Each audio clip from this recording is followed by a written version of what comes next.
Halo Sobat MIP, selamat datang di MIP Talk, sebuah talk show yang membagikan pengalaman dan pengetahuan seputar filmmaking dari para pelaku film nasional.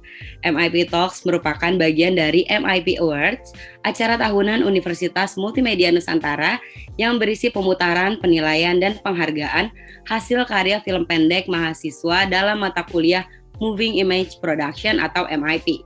Gue Mega Firda selama 1 jam ke depan akan nemenin Sobat MIP untuk ngobrol-ngobrol bareng narasumber kita. Tapi sebelumnya, gue mewakili seluruh panitia ingin mengucapkan terima kasih kepada media partner dan support partner yang sudah membantu dan meramaikan acara ini. Terima kasih kepada Info Screening, Indovisualgram, Cinematography Club Vkom Unpad, Film Media Platform NCAT, Senat Film IKJ, Institut Kesenian Indonesia Yogyakarta, UPH Karawaci Film, 29,9 AJ Sidna Club Atmajaya, Komunitas Anak Kampus Tangerang, Indonesian Student and Youth Forum, Creative Media and Community, Rumah Film Kendal, Komunitas Film Bogor, Sinema 5, HMFM Isi Denpasar, Media Kreatif Studio, UMN Gates, Komunitas Film Jakarta, Liga Film Mahasiswa ITB, Sinema Komunikasi UMY, Cineklub UMS, Komunitas Kulikine, dan Karcis Film Podcast. Oke, MIP Talks episode kali ini, yaitu episode ketiga, bertemakan Freedom of Filmmaking, yang akan kita bahas bersama dua narasumber kita. Yang pertama ada Teddy Suryatmaja, sutradara Indonesia kelahiran Jepang ini dulu mengambil kuliah jurusan Human Behavior di Newport University London dan melanjutkannya sampai S2. Dengan tekad dan minatnya terhadap film yang begitu besar, ia membuat film pertamanya berjudul Culik pada tahun 1998 dengan menggunakan uang pribadinya. Beberapa film Teddy antara lain Banyu Biru pada tahun 2005, Ruang pada tahun 2006, Badai Pasti Berlalu pada tahun 2007, Nama Kudik pada tahun 2008, Rumah Maida pada tahun 2009, Lovely Man pada tahun 2011, dan film terbarunya berjudul Affliction pada tahun 2021. Yang kedua ada Winar Wijaya, sutradara muda lulusan Universitas Multimedia Nusantara ini berhasil membawa film dokumenternya berjudul Ojek Lucy pada tahun 2018, memenangkan penghargaan di beberapa festival film. Ia juga kemarin baru saja masuk nominasi Festival Film Indonesia atas film pendeknya yang berjudul Hey Guys, Balik Lagi Sama Gue Tuhan. Tidak hanya itu, beberapa waktu lalu ia juga sempat viral lewat film pendeknya yang berjudul Turut Berduka Cita sampai diulas di Jakarta Post. Tanpa berlama-lama lagi, mari kita sambut kedua narasumber kita, Teddy Suryatmaja dan Winar Wijaya.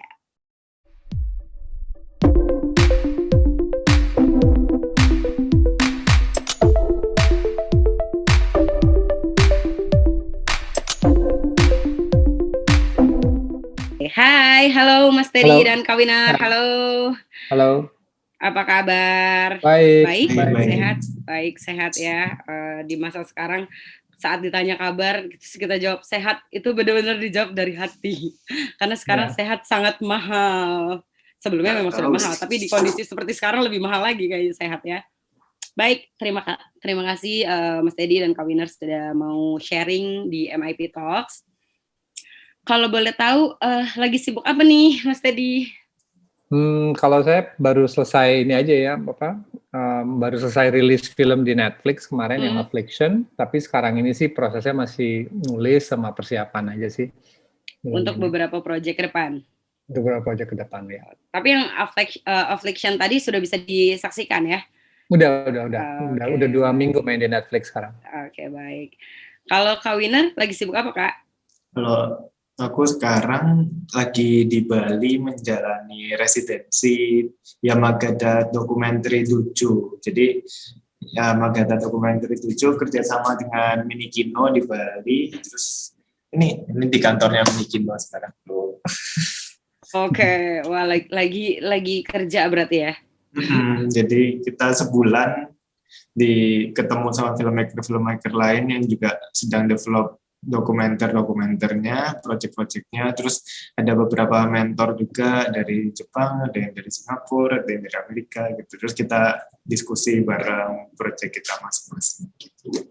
Oke. Oh, berarti kedua narasumber kita ini masih produktif atau gimana? Apa sempat mendapat dampak-dampak dari keadaan kita sekarang dari COVID-19 nih?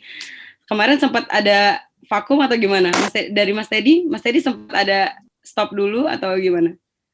Pasti sih, karena kayak misalnya Affliction aja kan sebenarnya rencananya memang tayangnya kan di sinema kan sebenarnya kan. Tayangnya rencananya di sinema, mestinya tahun ini ya, tahun lalu mestinya tayang di sinema. Tapi karena sekarang ini lagi keadaan lagi pandemik seperti ini, jadi mau nggak mau kita mesti manuver mencari platform lain untuk menayangkan film kita gitu. Kalau dari segi produksi gitu, sekarang juga nggak mudah juga gitu, karena saya syuting iklan beberapa kali gitu, cuman ya keadaannya juga kita mesti sangat disiplin sekali untuk menjaga protokolnya, itu aja sih. Iya, betul. Kalau Kak Winner sempat juga mengalami apa yang tadi ada kemunduran, keterlambatan? Enggak, ya ada yang mundur, ada yang maju gitu apa. Ya kan ini lagi mau syuting dokumenter, subjeknya kan umur 85 tahun. Jadi kita kan agak takut awalnya. Jadi harusnya syuting tahun lalu kita beresin, tapi sampai tahun sekarang belum beres. Rencananya mungkin bulan depan lah kita syuting gitu.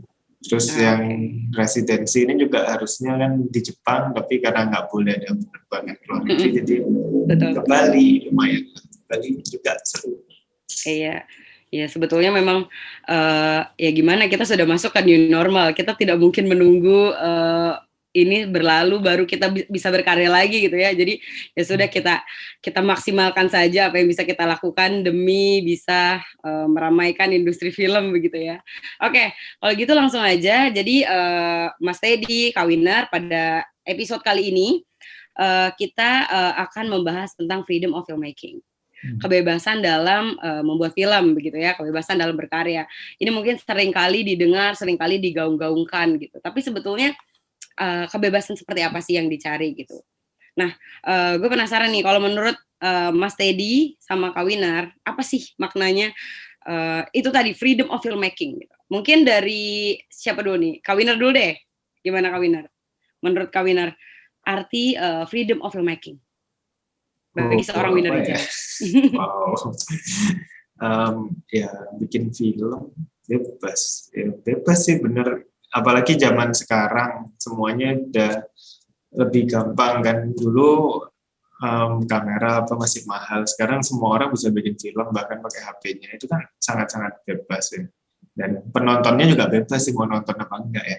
Kan ada bisa di internet juga, dipasang filmnya, upload ke YouTube juga bisa, ya sangat-sangat bebas sih sebenarnya. Tapi ya gitu. Oke. Nah tadi Kak Winner sempat bilang sekarang bikin film mudah gitu.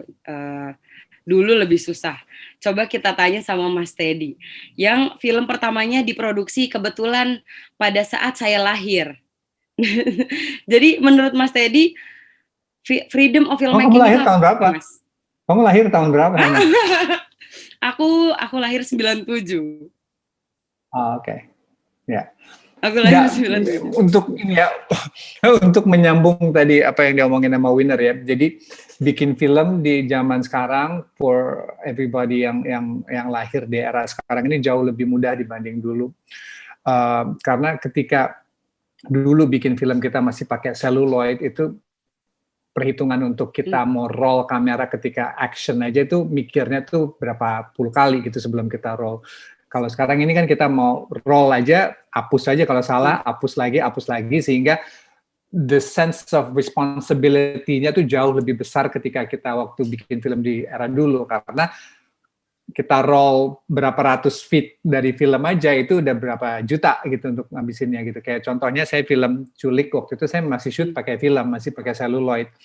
Itu saya waktu itu kalau nggak salah cuma 70 can film, it's very dikit gitu maksudnya untuk rasio untuk kita syutingnya.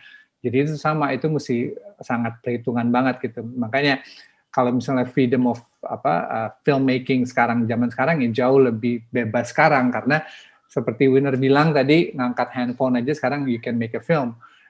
DSL cameras itu bisa dibeli di mana-mana, lensa bisa dibeli di mana-mana, jadi it's no more excuse lagi gitu kan. Sekarang lebih ke kontennya, what kind of content you're making.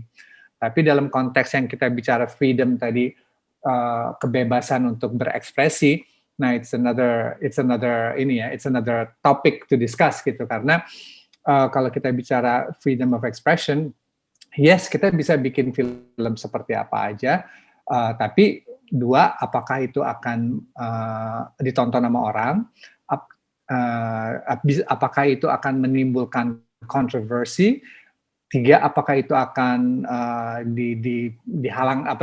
dicekal sama pemerintahan untuk nggak boleh ditayangin atau sama ormas atau apa, banyak kan itu kan kemungkinan itunya kan yang especially in our country gitu kan, maksudnya kan kemungkinannya banyak gitu. Kayak misalnya saya sempat bikin Lovely Man, Something in the Way about a Woman waktu itu. Lovely Man, it's a very simple film sebenarnya, tapi apakah ketika saya rilis itu di bioskop banyak yang nonton? Enggak juga gitu, karena mungkin temanya slightly miring sedikit gitu, jadi ada yang pro kontra mengenai tema filmnya, jadi ya mungkin it doesn't generate audience yang banyak gitu kan. Jadi ya kembali lagi gitu, saya juga pernah bikin film judulnya Something in the Way, dan sampai sekarang ini belum pernah tayang di bioskop. Itu lebih ke lebih ke my choice gitu, bahwa ketika filmnya itu, saya tahu ketika film itu saya harus tayang, itu akan harus melalui proses lembaga sensor film. Ketika itu disensor, filmnya itu not gonna make sense gitu. Jadi why do I have to tayang gitu the film kalau misalnya it's not gonna make sense. Jadi it's just an artistic choice of not exhibiting the film commercially gitu. Tapi untuk main di film festivals ya sah-sah aja, because it's a work of art gitu kan. It's a commitment of a work of art aja gitu. Tapi ya itu dia, kembali lagi kita as a creator, as a film director, as a producer atau apapun gitu, it's about knowing how to place your work of art itu seperti apa gitu aja sih sebenarnya, knowing the responsibility of being a filmmaker itu seperti apa gitu. Jadi lebih kepekaan seperti itu sih.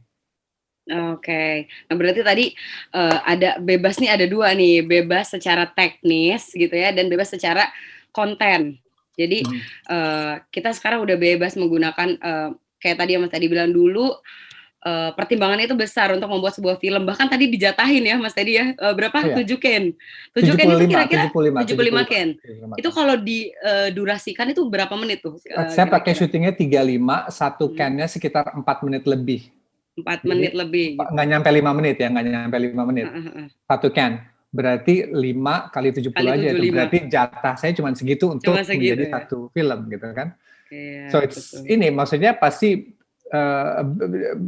the discipline is different gitu. Jadi dulu tuh the discipline is different.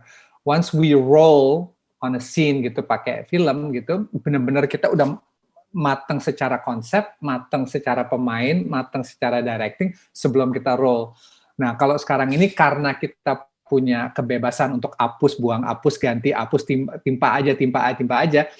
That discipline itu yang kita mesti jaga gitu, karena jangan sampai terlena gitu, jangan sampai mentang-mentang kita bisa hapus, kita jadi not as focused as we should be gitu kan. Jadi itu mungkin ada plus minusnya mengenai this new technology of filmmaking gitu, karena takutnya jadi bikin sesuatu yang asal-asalan aja gitu. Ada aja kan yang bikin film yang asal-asalan, yang benar-benar nggak pakai hati gitu bikinnya gitu. Jadi emang the technology you have to use it wisely. The technology you have to be responsible using the technology gitu.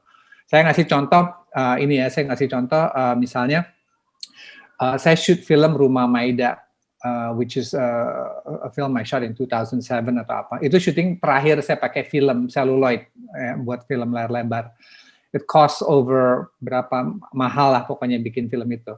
Tapi setelah itu saya bikin film Lovely Man, a very simple film yang hanya shootnya pakai DSLR dengan satu lensa aja gitu. Tapi we had the discipline of shooting dengan gaya yang dulu gitu. Jadi we try to be responsible dalam how we take we shoot the film gitu. Jadinya ya gitu seperti itu. Jadi kita nggak terhambat sama teknologi gitu, karena dengan pertama kali saya pakai DSLR bikin film aja, it becomes a very positive outcome juga gitu. Ya, oke. Nah, yang kedua tadi ada juga bebas dari segi konten gitu. Tapi bebas dari segi konten maksudnya adalah kita bebas menciptakan apa aja, kita bebas berkreasi, namun sejauh mana karya kita itu mampu memberikan dampak dan kontribusi itu, apakah berdampak baik atau berdampak buruk kayak gitu. Kan tentu yang diharapkan itu adalah yang berdampak baik, sehingga bebas di sini adalah bebas berkarya tapi tetap ada tanggung jawab itu ya untuk menciptakan konten-konten yang berdampak baik begitu. Oke. Nah, tadi udah membahas tentang pandangan freedom of filmmaking dari masing-masing narasumber kita nih. Nah, selanjutnya gimana caranya Mas Teddy dan Kak Winner ini untuk mewujudkan si freedom of filmmaking tadi di tengah batasan-batasan yang ada baik dari internal maupun dari eksternal, karena kan diri kita itu memiliki keterbatasan juga kan. Lalu belum lagi dari luar tuntutan industri, itu tadi lagi norma-norma yang beredar di masyarakat gitu ya. Nah, itu gimana? Kalau dari Kak Winner, silakan. Iya, bebasan. Ini contohnya, misalnya saya kan sekarang lagi mengerjakan film dokumenter tentang seorang pelukis yang mantan tahanan politik tahun 65. Nah, ini kan isu yang lumayan, pemerintah nggak mau mengakui kejadian pembunuhan di tahun 65, mereka kayak mau menghapus bukti-bukti sejarah, dianggap nggak ada aja gitu. Ini kan sangat sensitif dan bisa berbahaya gitu juga. Nah, yang saya kerjakan ini, saya nggak mau menganggap subjek dokumenter saya ini hanya sebagai sebagai orang yang melontarkan informasi aja, orang sumber sejarah aja, bukan sebagai cuma narasumber gitu. Tapi saya mau menunjukkan dia itu sebagai manusia, sebagai seniman juga lah. Jadi kita ini macam bekerja sama gitu ya, kita mempunyai visi yang sama segala macam. Nah, kalau misalnya kita sudah, ini ada sesuatu yang menarik waktu itu, saya pernah ngobrol dengan Mas Budi, itu yang direkturnya JAV, dia bilang kalau dokumenter misalnya kayak The Act of Killing gitu, filmmakernya itu kan semacam memanipulasi subjeknya gitu. Itu kan ya kalau mau dibilang freedom of filmmaking ya sah saja, bebas gitu. Tapi kan kalau kita membuat film misalnya, subjeknya ini kita udah buat film tentang kehidupannya dia. Hidupnya dia kan terus berjalan, filmnya udah selesai. Nah, sedangkan filmmakernya selesai bikin film, selesai syuting, ya udah pergi ke luar negeri, pulang ke negaranya, atau terima awards, bikin film selanjutnya. Sedangkan subjek yang di syuting ini masih terus menjalani hidupnya. Film itu kan ya hidupnya. Nah, itu kan juga harus dipikirkan gitu. Ya. Oke, berarti itu tadi ya, bagaimana caranya kita tetap berkarya, namun itu tadi yang tadi udah di-mention Mas Teddy juga, pakai hati. Jadi apa selalu yang kita lakukan itu tidak terlepas dari nilai-nilai kemanusiaan. Jadi misalnya tadi mau bikin film dokumenter yang subjeknya adalah seorang dari tahun 65 tadi ya, Kak Winner ya, seorang seniman yang juga merupakan mantan tahanan politik di tahun 65. Iya, itu kan ya. Iya, tidak hanya menjadikan beliau sebagai subjek film gitu, tapi juga memanusiakan beliau, memikirkan nanti ke depannya bagaimana, apa dampak yang akan beliau dapatkan dari diproduksinya film ini, begitu ya. Setiap kali kita bikin film kan, ya kita nambah teman baru gitu loh. Ya setelah filmnya selesai, kita masih berteman sama orangnya, nggak cuma tinggal, bikin film baru lagi, cari subjek baru lagi. Gitu. Itu dia makanya pentingnya pakai hati dalam berkarya. Nah, kalau dari Mas Teddy sendiri, bagaimana cara mewujudkan freedom of filmmaking-nya dari banyak sekali filmnya Mas Teddy, mungkin banyak sekali pengalaman yang bisa di-share ke kita nih. Sebenarnya gini, kalau as a filmmaker kan pasti kan jalur-jalur sutradara tuh udah mereka mengambil jalur sesuai dengan hatinya mereka gitu. Karena kan film is a business gitu kan. Jadi film adalah you make a film, someone behind you will make money out of that film gitu. It's a business gitu. Jadi mesti kita mikirin gitu bahwa kayak misalnya saya mau bikin film Lovely Man gitu ya. Kalau saya datang ke major studios, apakah mereka mau biayain film seperti itu? Belum tentu.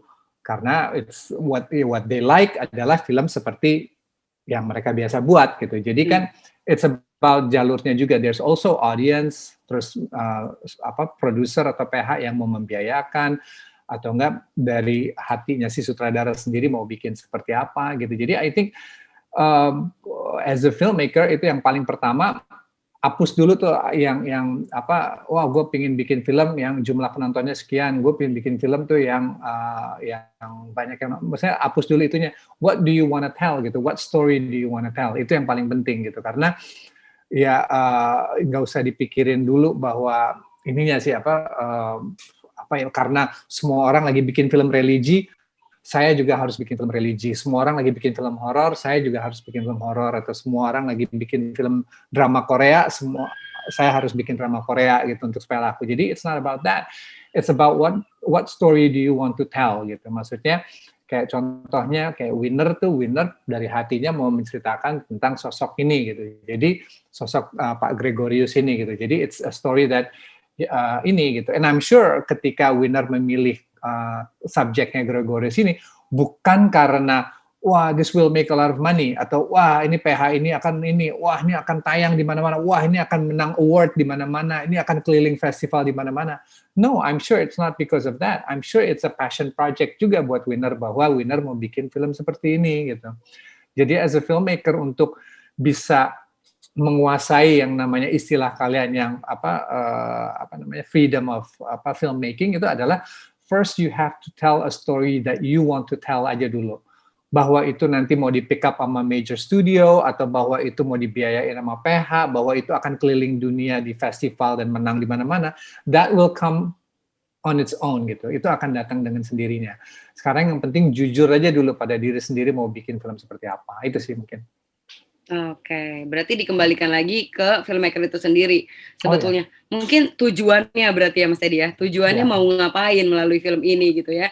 Nanti masalah menang festival, tembus box office itu bonus ya. Itu akan datang sendiri kok. Itu akan datang sendiri. Maksudnya it's bukan sesuatu yang harus di overthink gitu, nggak harus yang di overthink. Ketika saya ngasih contoh film Lovely Man lagi.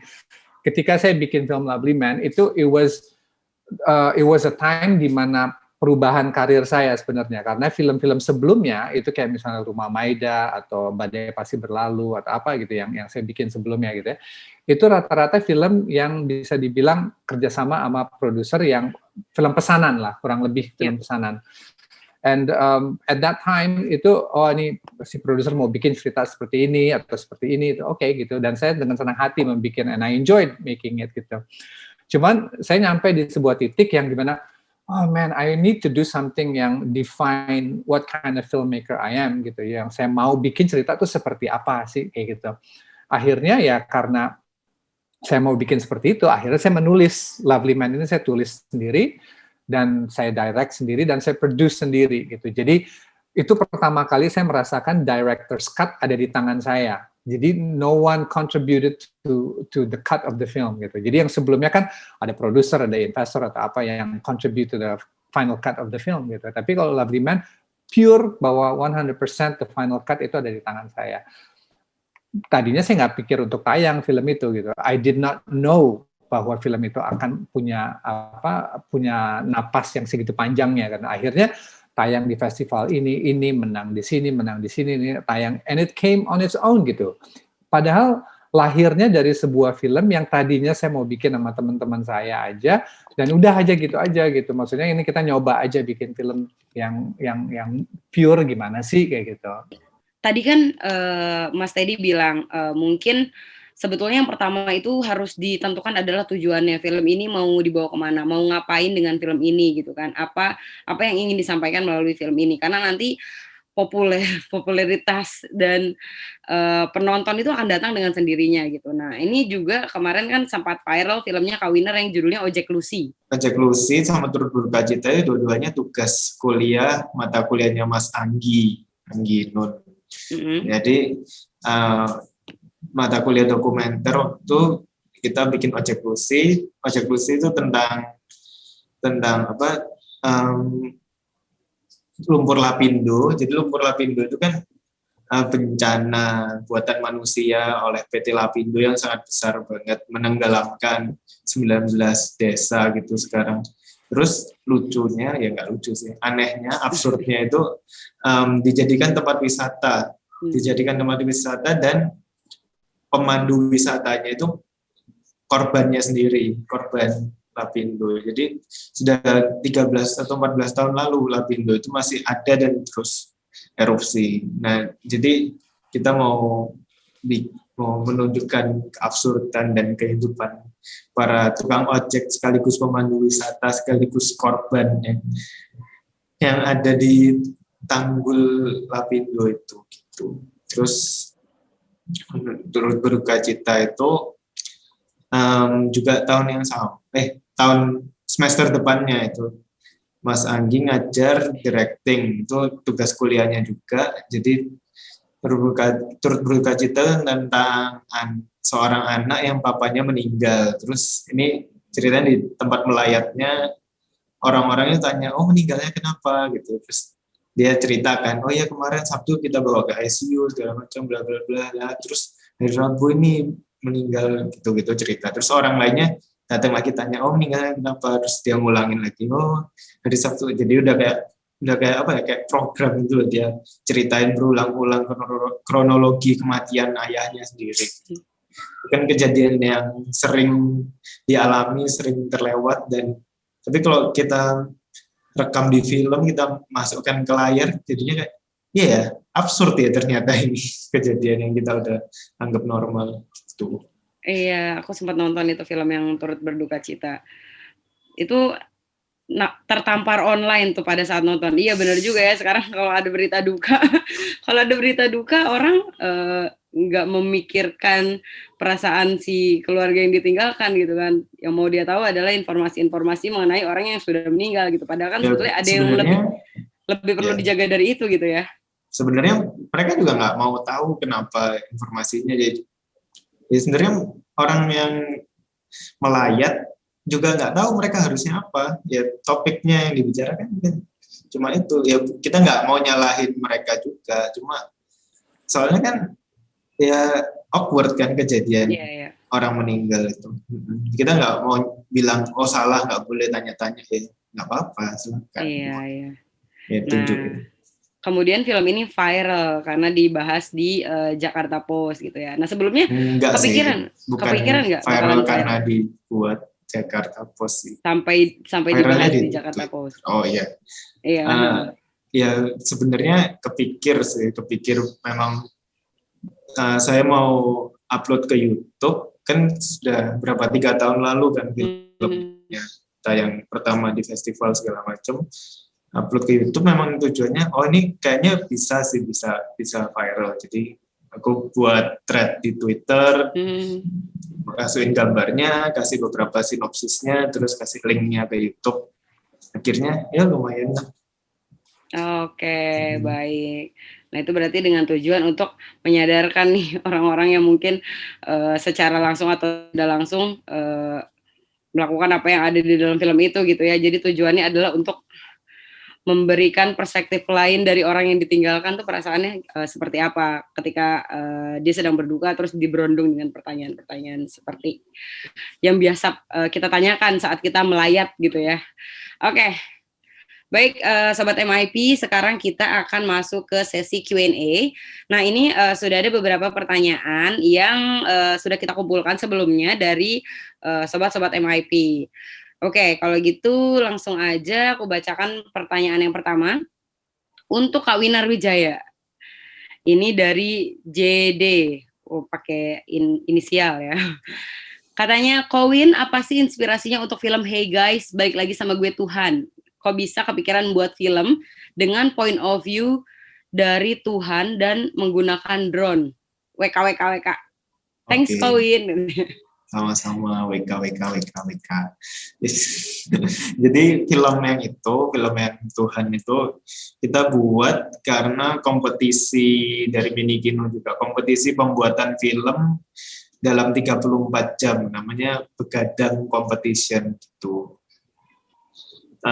Jadi bikin film dalam 34 jam, kita jam 7 pagi di email syarat-syaratnya harus ada apa aja, supaya nggak curang, supaya nggak siap-siap dari dulu. Jadi rahasia.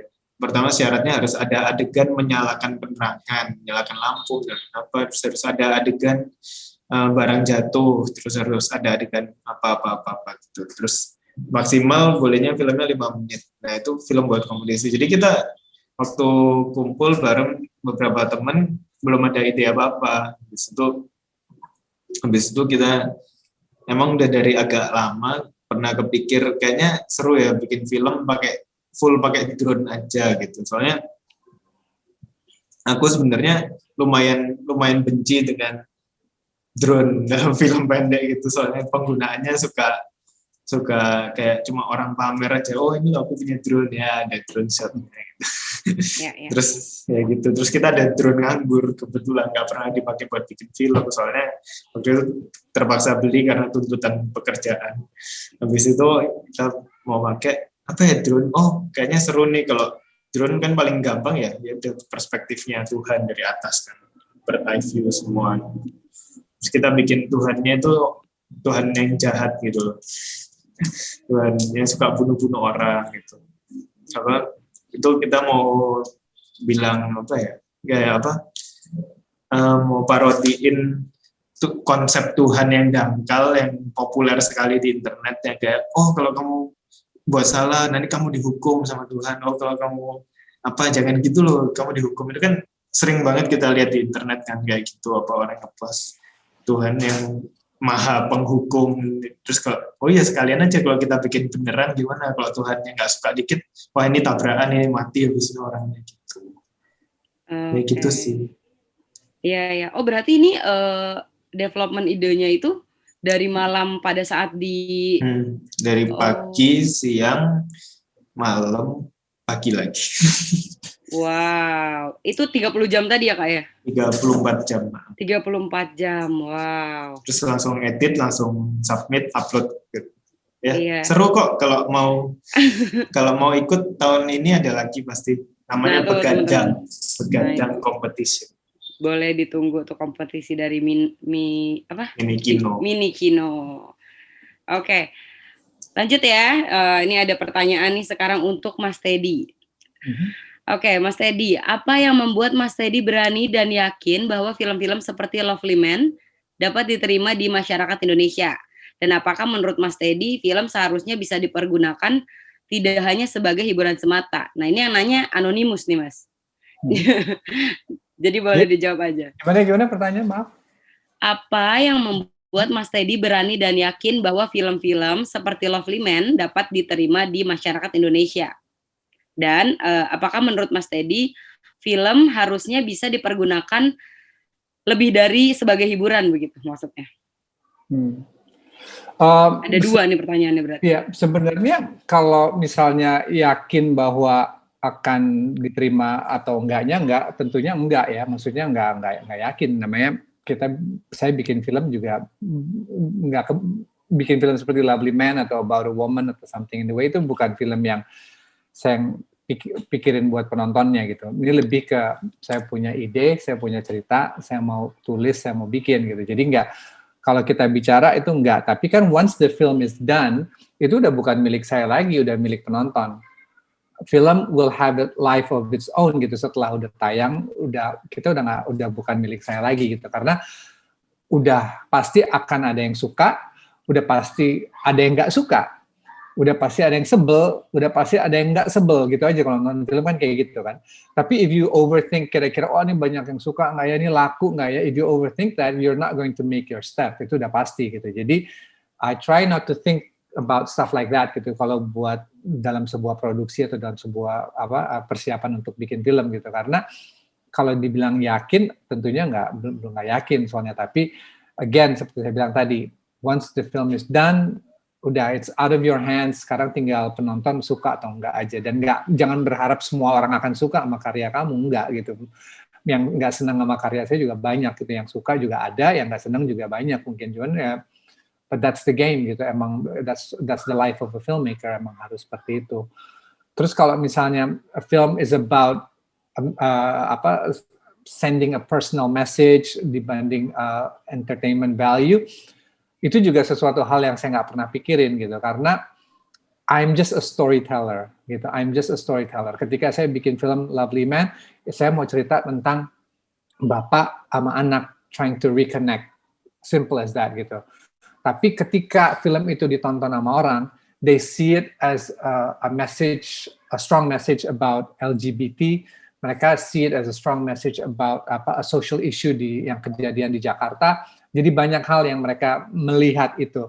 Tapi itu bukan sesuatu yang saya deliberately trying to say, voice out in my film gitu. Tapi itu lebih ke I wanted to make a film about bapak sama anak, bahwa itu ditangkapnya seperti itu ketika penonton nonton, itu it's already the interpretation of the penonton gitu. Jadi of course film is about storytelling. If you can give a good message, why not? It's good gitu. Tapi dasar core-nya tuh sebaiknya tuh dari cerita. What story do you want to tell? Itu aja sih.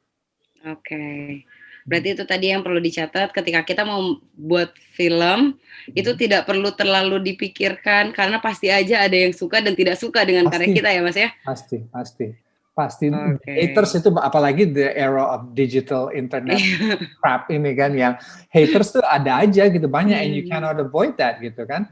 And then critics juga kan ada yang suka, ada yang enggak gitu. They might like my film yang ini, they might not like film saya yang ini gitu. Jadi emang udah it belongs to the audience gitu pas filmnya ini. Sometimes ya you hope for the best, tapi kan we never know gitu kan setelah filmnya udah tayang akan seperti apa respon. Iya betul banget. Yeah. Oke, lanjut untuk Kak Winar. Ini anonimus lagi. Kak Winar kenapa suka menggunakan komedi dalam tragedi seperti pada film Turut Berduka Cita dan Hai Guys Balik Lagi Sama Gue Tuhan. Nah tuh kenapa tuh Kak? Kenapa ya? Ya soalnya itu tragedi ini contohnya film Ojek Lucy ya, yang Lumpur Lapindo. Lumpur Lapindo ini kan sudah terjadi selama 14 tahun lebih. Nah, tapi kebanyakan kayak di berita, terus di dokumenter-dokumenter lain itu semuanya tuh mengeksploitasi kesedihannya korbannya. Misalnya korbannya di syuting kayak nangis-nangis segala macam, terus kebanyakan orang tuh cuma syuting kalau nggak korbannya yang sedih banget nangis-nangis, ya lumpurnya aja gitu. Nah di film Ojek Lucy itu aku mau nunjukin kayak mereka ini walaupun mereka itu korban, mereka ini juga orang normal, juga suka bercanda-bercanda, terus juga punya hobi, jadi dia tuh hobi mancing, terus punya keluarga segala macam. Jadi filmnya itu ya isinya bercanda-bercanda gitu Jadi kita mau menunjukkan subjek yang biasanya kita anggap korban, cuma di film-film lain kasihan itu kan kita menganggap, berarti kan kita menganggap mereka lebih rendah dari kita. Aku mau bikin yang ya penonton sama mereka ya sejajar gitu loh. Terus waktu aku syuting di sana, mereka juga bilang kayak baru kali ini loh Mas ada yang syuting kehidupan kita biasa sehari-harinya. Oh biasanya itu kalau jurnalis dari mana, dari TV gitu, itu pernah datang disuruh nangis lah. Ini ibu ini Mas, kalau butuh orang yang bisa nangis ini dia bisa sering dia nangis depan kamera, sering bisa acting dia gitu. Terus saya bilang ya nggak perlu yang biasa aja gitu. Jadi mereka sudah saking biasanya gitu disuruh acting ceritanya pura-pura anaknya kecebur lumpur segala macam gitu. Terus Berduka Cita juga itu kan dari kisah teman saya yang ayahnya meninggal. Dia beneran pernah mengalami itu, terus dia sudah bisa menceritakan dengan komedi, dia menganggap kejadian itu sudah apa ya, bisa melihat lucunya, berarti kan dia sudah melampaui tragedi itu sudah dengan bisa menertawakan misalnya. Ada ini ada istilahnya di filmnya Woody Allen yang dia bilang tragedy plus time equals comedy. Jadi tragedy kalau udah dilampaui dengan waktu yang panjang, it becomes comedy gitu. Jadi ya itu mungkin yang winner. Yang coba diekspresikan oleh Kak Winner dalam setiap karya-karyanya ya. Wah, tapi ini Kak Winner ini keren banget sih. Aku tetap ya balik lagi ya, berkarya memanusiakan manusia. Wah, salut aku sama Kak Winner, keren. Oke, baik. Oke. Aku lanjut ya. Sekarang untuk Mas Teddy. Mas Teddy, ini ada yang tanya, menurut Kak Teddy, apakah masyarakat umum Indonesia zaman sekarang sudah bisa menerima konsep film yang mengandung LGBTQ? Saya nggak bisa bicara mengatasnamakan masyarakat Indonesia ya. Cuman yang pasti ini adalah isu yang sudah diangkat di film beberapa kali sih. Maksudnya jadi banyak, bukan saya aja yang pernah mengangkat isu ini di film, ada beberapa sutradara juga udah pernah melakukan itu gitu. Jadi tapi ya itu kembali lagi saya nggak tahu kalau misalnya udah siap atau apanya kan, I cannot speak for the audience gitu. Tapi I think kalau misalnya karyanya itu dibikin secara bertanggung jawab, dibikin artistically responsible gitu, menurut saya ya you cannot not look at the film gitu, itu aja sih gitu. Kayak saya ngasih contoh lagi gitu, maksudnya film Lovely Man itu banyak sekali, salah satu alasan kenapa saya bikin film itu juga banyak sekali dulunya itu kalau misalnya a portrayal of a transgender itu selalu komedi yang kesandung-sandung, cara ngomongnya seperti apa gitu, yang benar dibikin bahan lelucon aja gitu. Dan I did not want to do that for Lovely Man gitu. It was not like that gitu yang saya lihatnya gitu. I tried to put some humanity to all the characters gitu. Jadi ya itu aja sih, kembali lagi bukan apakah Indonesia sudah siap menerima film seperti ini, tapi filmmaker-nya juga harus bertanggung jawab kalau mau mengangkat isu seperti ini, gitu aja sih. Karena balik lagi ya Mas ya, selalu ada yang suka dan tidak suka dengan karya kita. Iya, pasti film pasti ada yang suka, ada yang enggak, ada yang I try not to pay attention to that gitu, yang suka atau enggak suka gitu. Karena ketika orang suka sama karya saya,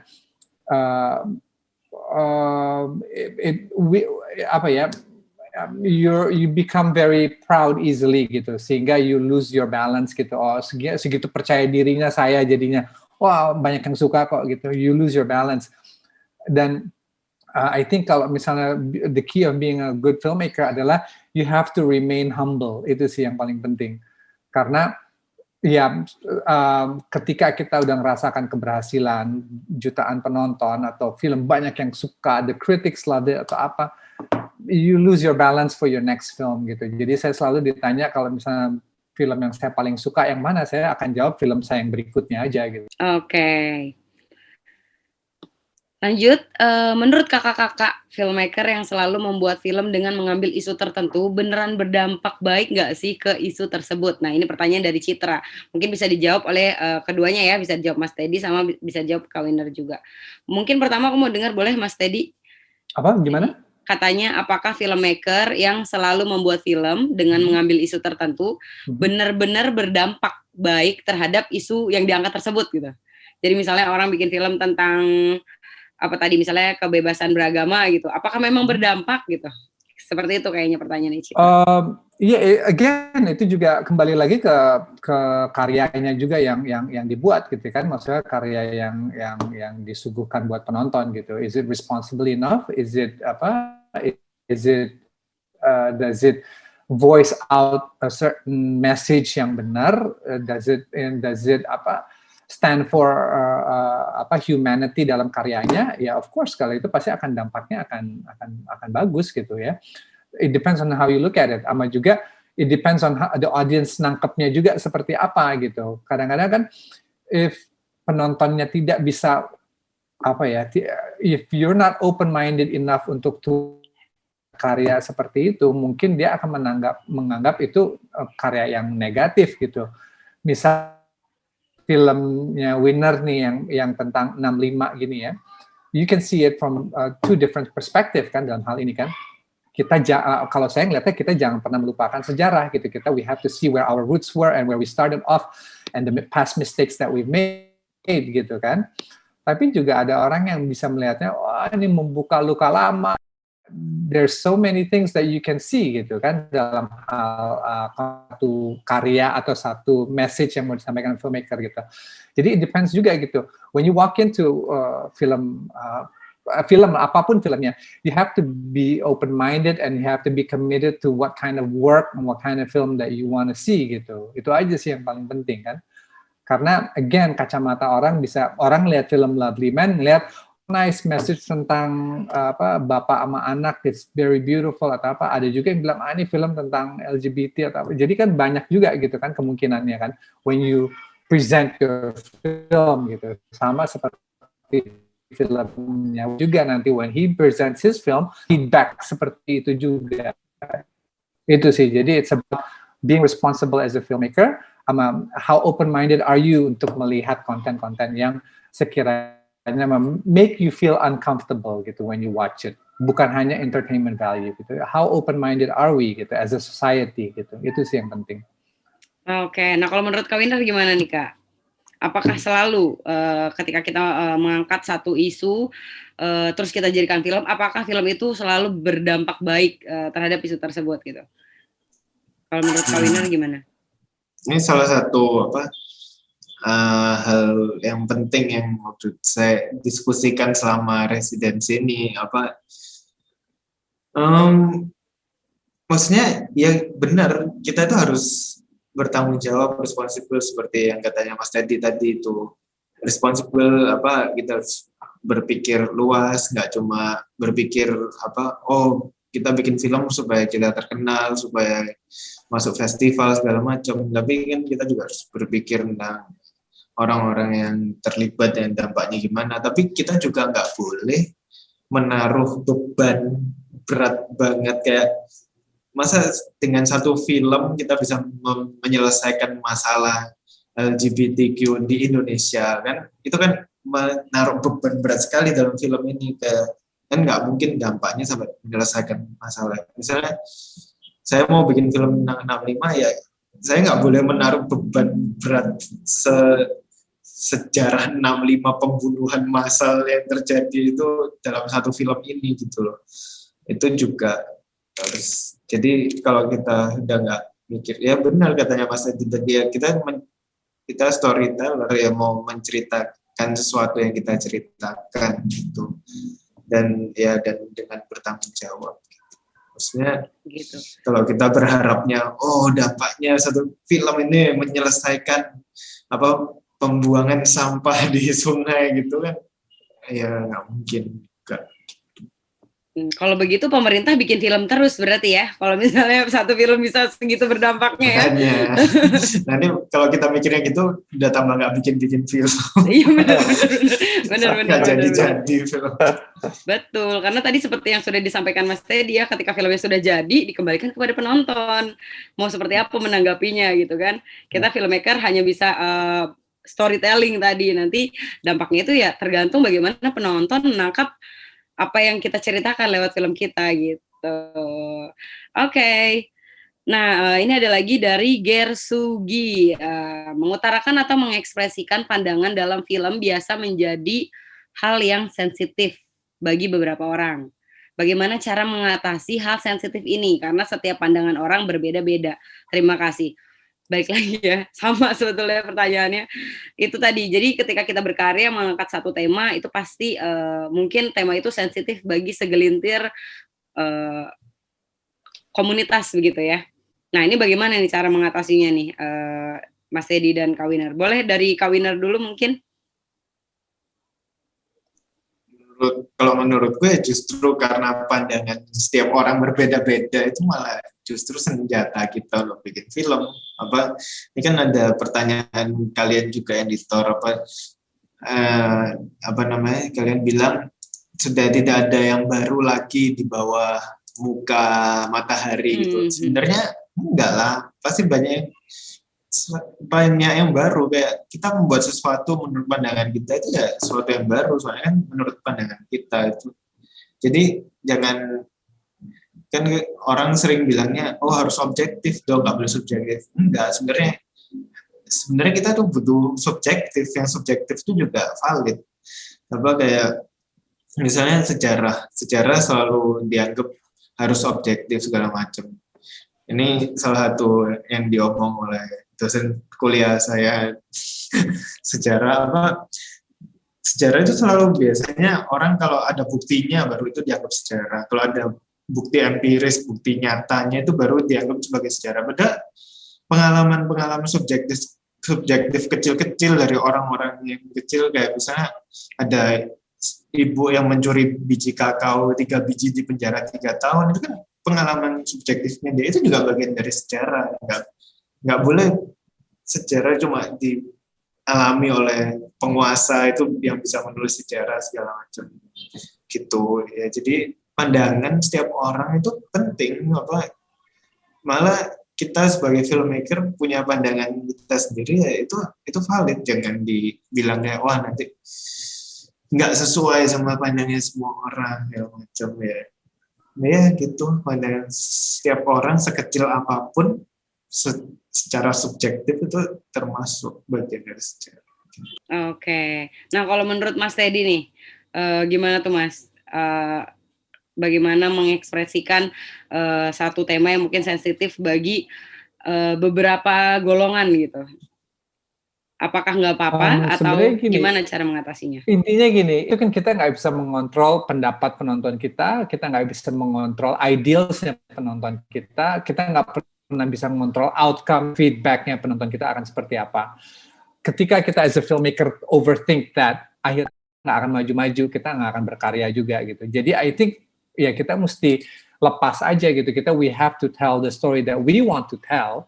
And then we see the feedback seperti apa gitu. Ketika kita udah memilah-milah, oh ini kira-kira aman nih buat penonton, oh kira-kira ini saya mau lebih sopan cara menyampaikan berita ini atau film ini, saya mau lebih sopan supaya orang yang ini nggak tersinggung, supaya ini, then you're already self-censoring yourself gitu kan jadinya kan. Jadi kalau menurut saya, whatever the outcome is, pasti again, seperti yang saya selalu bilang dari awal, ada yang akan suka, ada yang nggak suka, ada yang tersinggung, ada yang nggak tersinggung. Itu kan you cannot control that.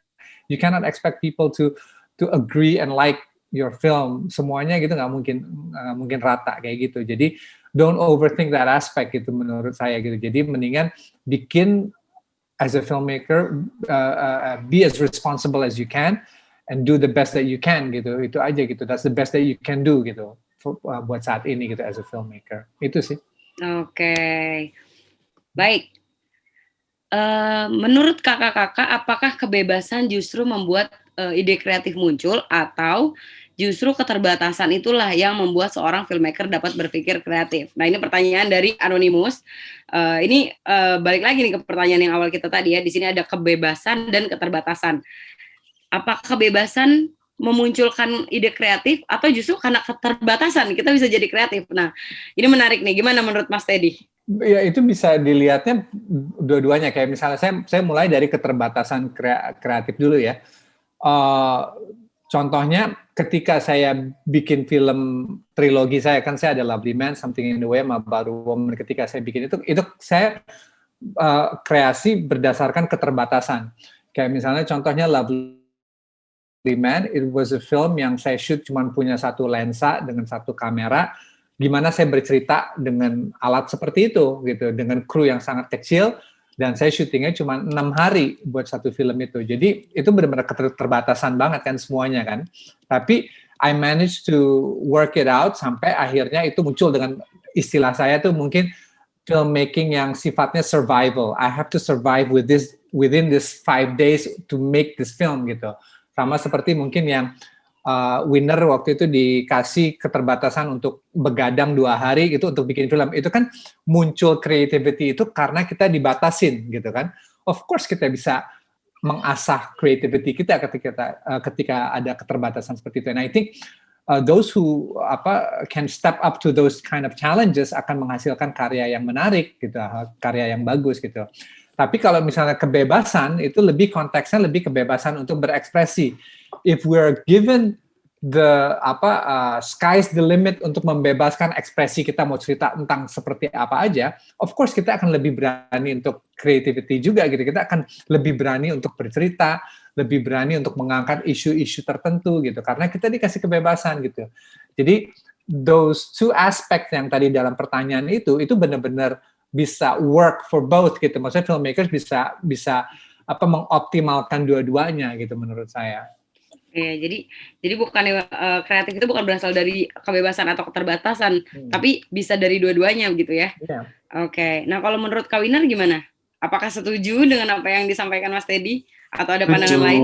Setuju.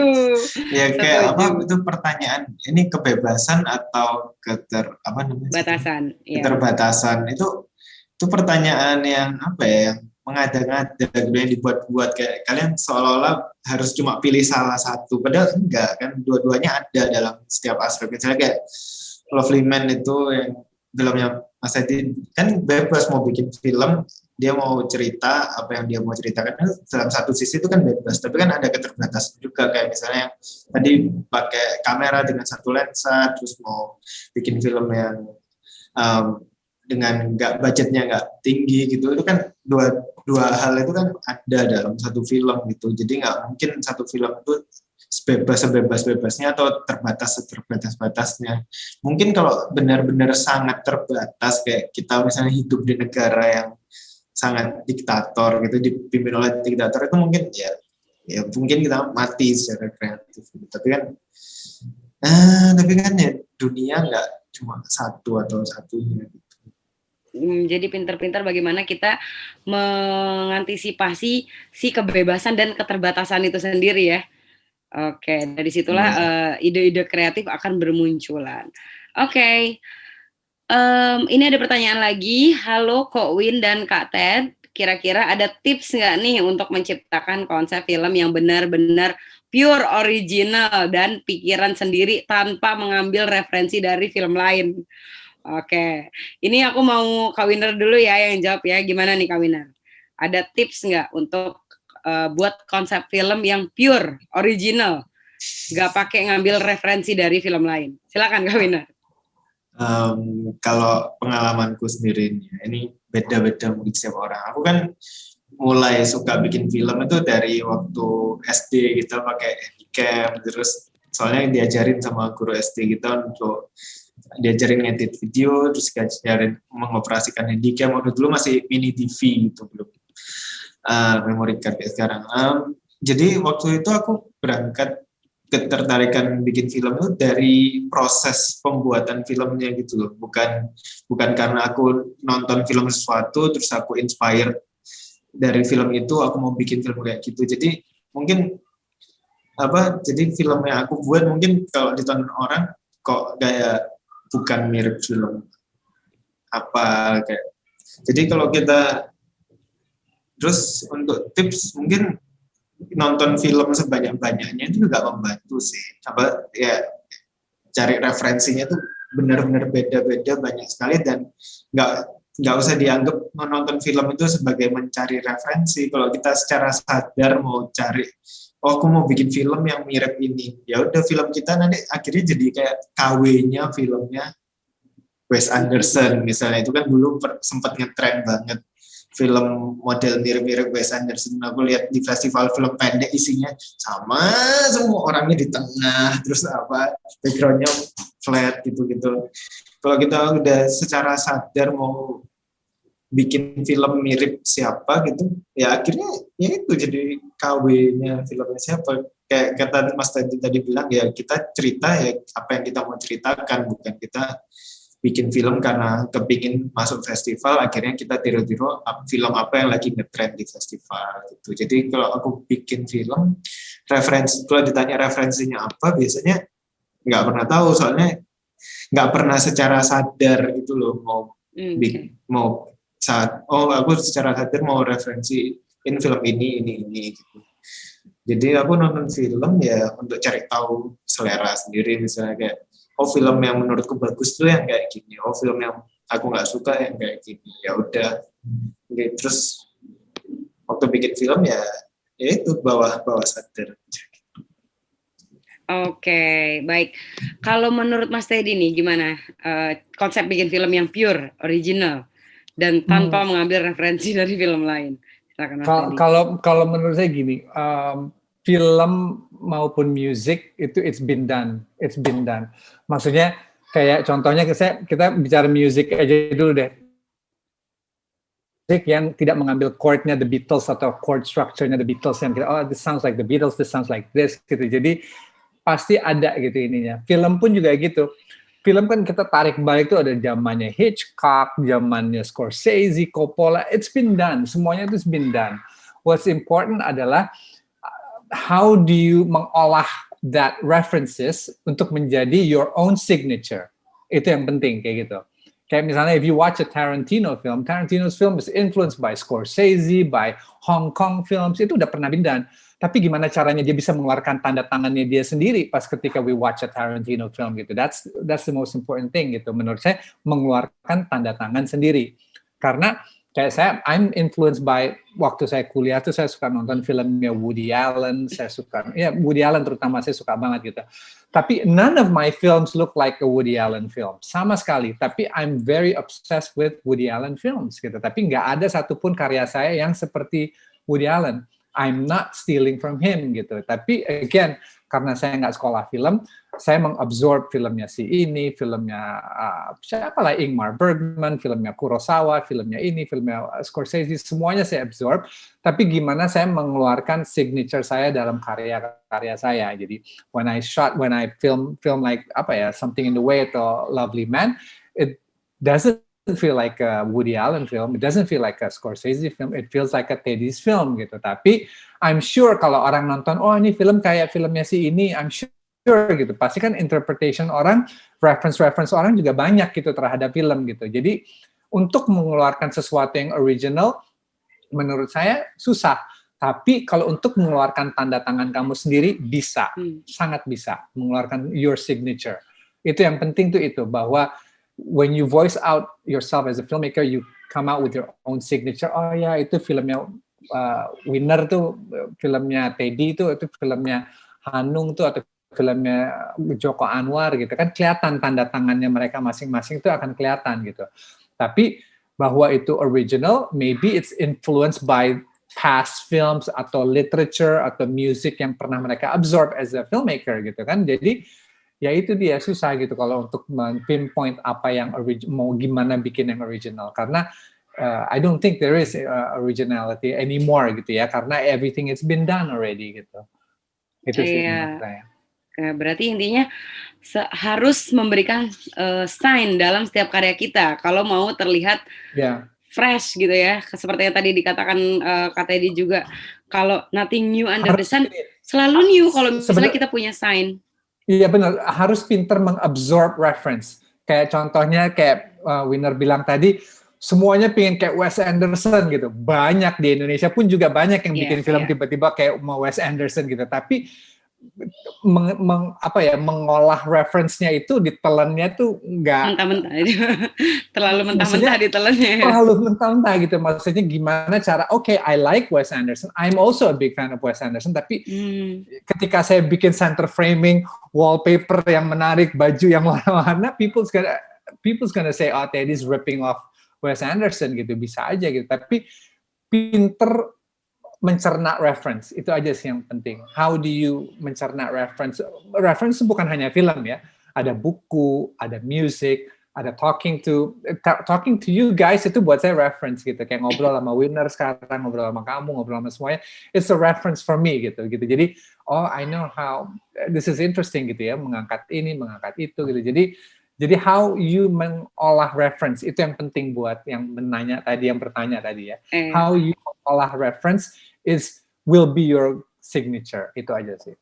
Mungkin kalau dalam satu kata filter kali ya Mas Teddy ya. Filter, harus pinter-pinter memfilter. Apa yang masuk jangan ditelan mentah-mentah. Kita filter dulu, kita tambahkan sign kita. Di situ jangan ragu akan terlihat seperti ini seperti itu gitu, Betul, karena betul. akan selalu terlihat fresh kalau kita berhasil melakukan kedua hal itu gitu ya. Betul, betul. Karena saya mancing dari jawabannya si Winner tadi yang mengenai dia ke festival ngeliat filmnya Wes Anderson banyak gitu ya, it happens gitu. Kayak in the early 90s karena ada MTV, semua video klip looks the same gitu, atau enggak, wah treatmentnya MTV banget atau apa, it's that era gitu juga seperti itu gitu. Jadi pinter-pinternya kita mencerna reference kita aja gitu, jangan jadi copycat, itu yang penting. Iya, itu dia copycat. Udah lama juga nggak dengar kata copycat. Oke. Ya, silakan. Referensi kan juga bukan dari film aja gitu. Referensi kan bisa dari macam-macam, kayak ya itu benar kan, ngobrol sama orang juga bisa jadi referensi. Terus yang tadi Michael bilang original berarti harus ada signature-nya, harus ada sign-nya. Enggak juga, kalau orang disuruh maksa harus ada signature-nya juga, nanti dia malah nggak jujur sama dirinya sendiri kan. Ya itu kan keluar dari diri sendiri, misalnya signature. Aku misalnya bikin film 5, tiba-tiba kok ada orang yang notice, ada yang mirip-miripnya, padahal nggak kita sengaja, nggak kita paksakan mau harus ada signature-nya juga gitu. Okay. Gitu sih. Nanti malah terbebani, harus ada signature, terus malah dia nggak jujur sama dirinya sendiri kan. Kasihan juga ya, malah dia nggak menceritakan apa yang dia mau.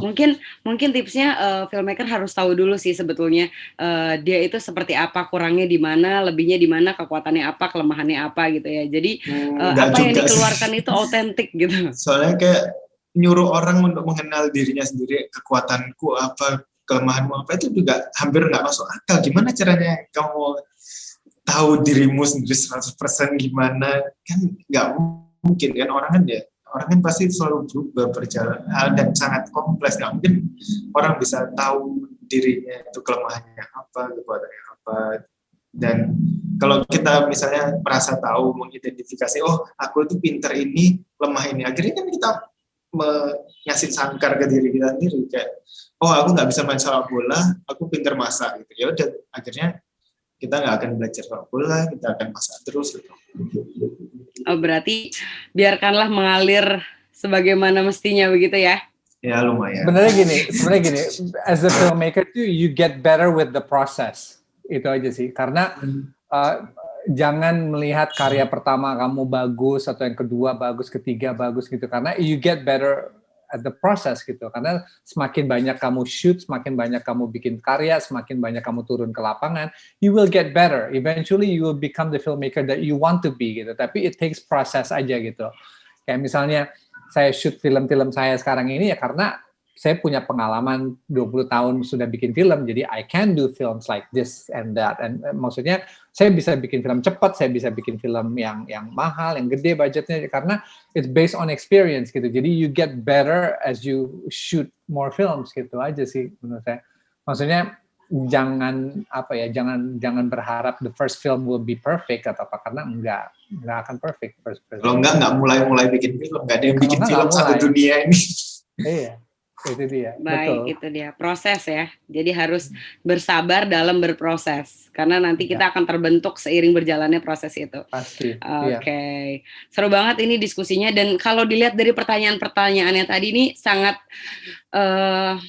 membantu nih harusnya buat teman-teman ya. Kayaknya kalau dari tadi pertanyaannya teman-teman ini masih punya keresahan gitu, takut karyanya terlalu apa tadi kalau kata Mas tadi, overthinking.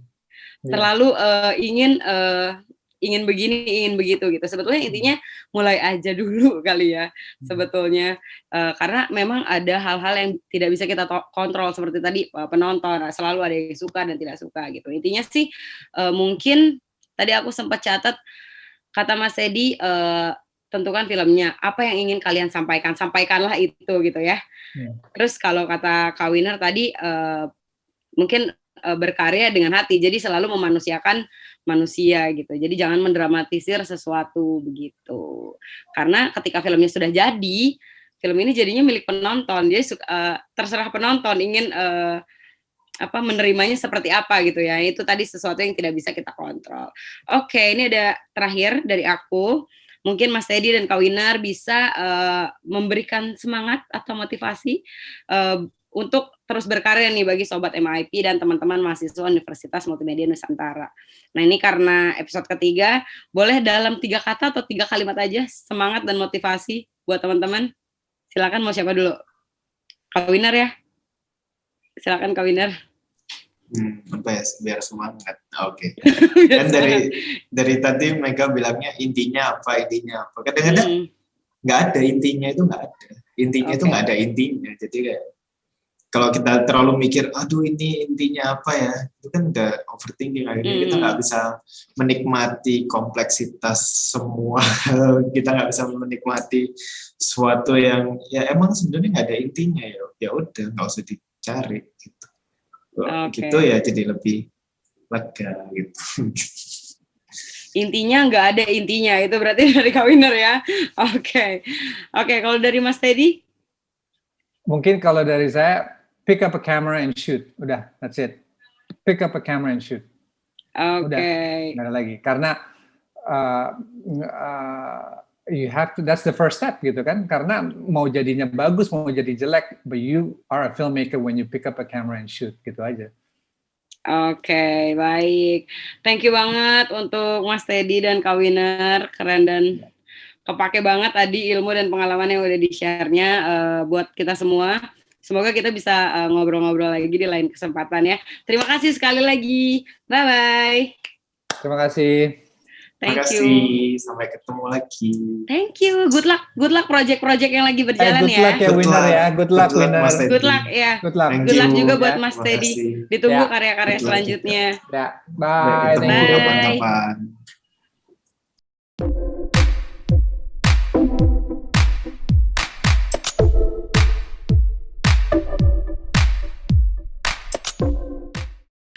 Oke, gimana Sobat MIP? Seru kan ngobrolnya tadi? Nah, acara ini akan semakin seru karena abis ini akan ada banyak karya mahasiswa Universitas Multimedia Nusantara yang bisa kita tonton bareng.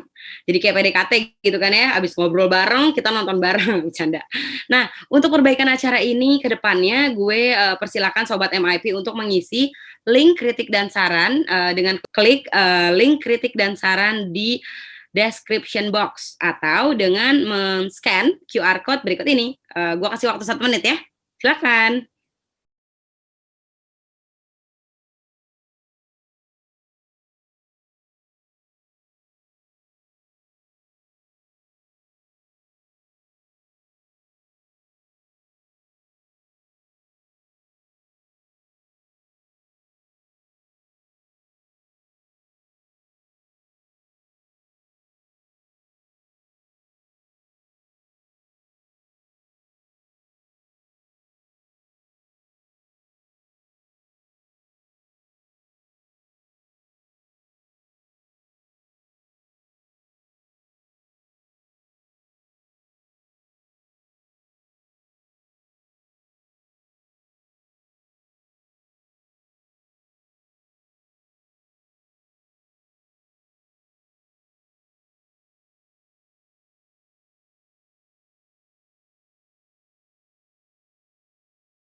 Oke, thank you buat yang sudah mengisi. Buat yang belum ngisi, masih bisa diisi di link yang ada di description box.